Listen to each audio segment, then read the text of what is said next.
Alkitab. Mari kita siapkan untuk mendapatkan penjelasan dengan tema Sains dan Alkitab. Saudara yang dikasihi oleh Tuhan, ya senang kita bisa ketemu lagi. Kita ingin belajar kebenaran dari firman Tuhan. Nah, saudara, kita membaca ya kisah di dalam kitab Kejadian tentang penciptaan dunia yang terdapat di dalam pasal yang pertama, dan kita membahasnya sedikit nanti di sesi tanya jawab. Tetapi ada banyak begitu informasi penting di sini, sehingga dalam program ini saya rasa ya kita perlu mencoba mengulas dan merangkum beberapa poin utama yang dibahas di pasal pertama dari kitab Kejadian ini. Ya kita santai aja ya saya nggak akan menulis Alkitab begitu ya. Dan saya juga nggak ada di sana ya ketika bumi diciptakan. Jadi pemahaman saya tentang penciptaan ini ya paling sangat-sangat terbatas seperti halnya pemahaman saya dan saudara. Saya juga bukan ilmuwan, dan jika Anda adalah seorang ilmuwan, ya saya bukan musuh Anda begitu. Jangan nanti kita berdebat, nggak perlu ya. Saya nggak menentang Anda, dan saya membuat kesepakatan dengan Anda.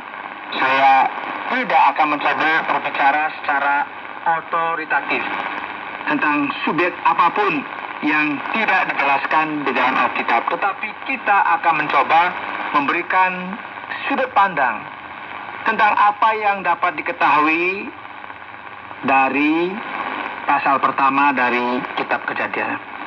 Kalau saya punya pendapat tentang sesuatu, saya akan bilang itu pendapat saya. Tapi kalau ada ayat di mana saya nggak tahu jawabannya, saya akan bilang saya nggak tahu. Daripada saya pura-pura menjadi orang yang hebat atau ahli, ya, biar jelas ya.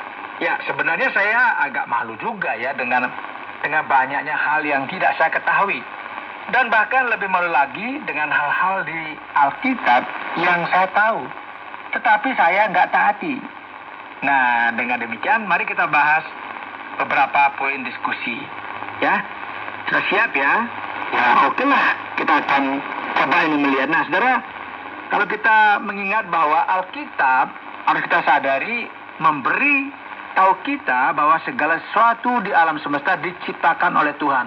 Amin? Setuju? Ya. Pernyataan Alkitab ini nggak perlu diperdebatkan. Dan kita juga diberitahu bahwa segala sesuatu yang diciptakan Tuhan itu baik. Tidak ada satupun ciptaan yang memiliki asal-usul selain dari Tuhan. Ini berarti tidak ada yang terjadi secara kebetulan. Tiba-tiba jadi nggak ada.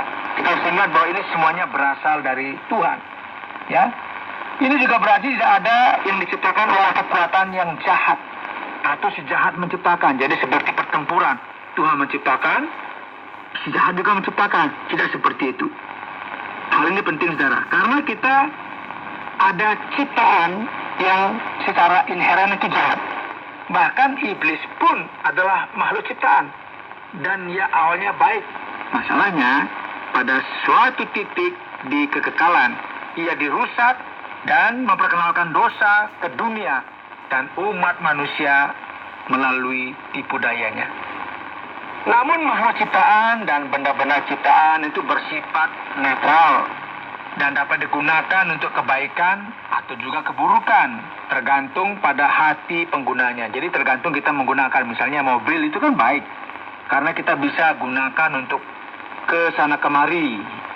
Ya, mobil juga buruk kalau kita jadikan mobil itu sesuatu yang harus kita sembah. Harus disembah nih mobil, ya. Kita tidak hati-hati, mobil bisa menabrak dan membunuh orang. Contoh yang lain ya, uang itu kan baik, karena kita pahami bahwa uang itu sebagai alat tukar, ya, yang dapat digunakan untuk untuk belanja dan juga untuk membiayai pekerjaan Tuhan di muka bumi ini. Tetapi ingat bahwa uang juga buruk kalau kita menjadikan uang itu sesuatu yang harus kita kejar dan kita menjadi serakah dan kita mulai melakukan kejahatan dengan menggunakan uang atau kekayaan kita. Pisau itu baik dan juga bisa buruk, ya. Pisau kan bisa kita gunakan untuk masak di dapur gitu, memotong sayur dan sebagainya. Tetapi pisau juga bisa digunakan untuk apa? Melukai orang lain. Tenaga atom itu baik karena bisa digunakan oleh tenaga medis untuk menyembuhkan dan oleh perusahaan untuk memanaskan rumahnya. Ia juga buruk karena di tangan yang salah ia bisa membuat bom yang akan meluluh lantakan sebuah kota. Jadi penciptaan itu baik, tetapi hal-hal buruk bisa terjadi di dalamnya. Nah, saudara, asal-usul alam semesta itu membutuhkan iman untuk mempercayainya. Apa